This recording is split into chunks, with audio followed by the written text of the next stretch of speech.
கர்த்தருடைய நாமத்துக்கு மகிமை உண்டாவதாக. மாறி மாறி வாசிக்கும்படியாய் கொடுக்கப்பட்டுள்ள சங்கீதம் 116 அதிகாரம். சங்கீதம் 116 அதிகாரம். கர்த்தர் என் சத்தத்தையும் என் விண்ணப்பத்தையும் கேட்டதினால் அவரில் அன்பு கூறுகிறேன்.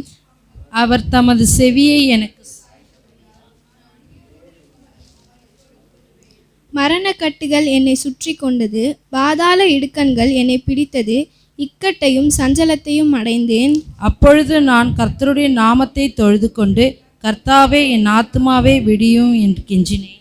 கர்த்தர் கிருபையும் நீதியும் உள்ளவர், நம்முடைய தேவன் மன உருக்கம் உள்ளவர். கர்த்தர் கபடற்றவர்களை காக்கிறார், நான் மெலிந்து போனேன், அவர் என்னை இரட்சித்தார். என் ஆத்துமாவே, கர்த்தர் உனக்கு நன்மை செய்தபடியால் நீ உன் இளைப்பாறுதலுக்கு திரும்பு. என் ஆத்துமாவை மரணத்துக்கும் என் கண்ணை கண்ணீருக்கும் என் காலை இடறுதலுக்கும் தப்புவித்தீர். நான் கர்த்தருக்கு முன்பாக ஜீவனுள்ளோர் தேசத்திலே நடப்பேன். விசுவாசித்தேன், ஆகையால் பேசுகிறேன், நான் மிகுதியும் வருத்தப்பட்டேன்.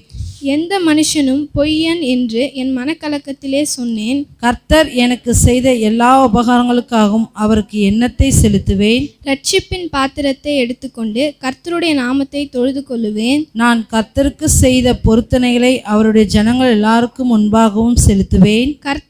கர்த்தருடைய பரிசுத்தவான்களின் மரணம் அவர் பார்வைக்கு அருமையானது.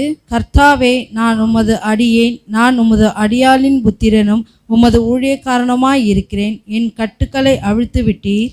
நான் உமக்கு ஸ்தோத்திர பலியை செலுத்தி கர்த்தருடைய நாமத்தை தொழுது கொள்ளுவேன். நான் கர்த்தருக்கு செய்த பொருத்தனைகளை அவருடைய ஜனங்கள் எல்லாருக்கும் முன்பாகவும் சேர்ந்து வாசிப்போம். கர்த்தருடைய ஆலயத்தின் பிரகாரங்களிலும் எருசலேமே உன் நடுவிலும் நிறைவேற்றுவேன். அல்லேலூயா. ஆமென்.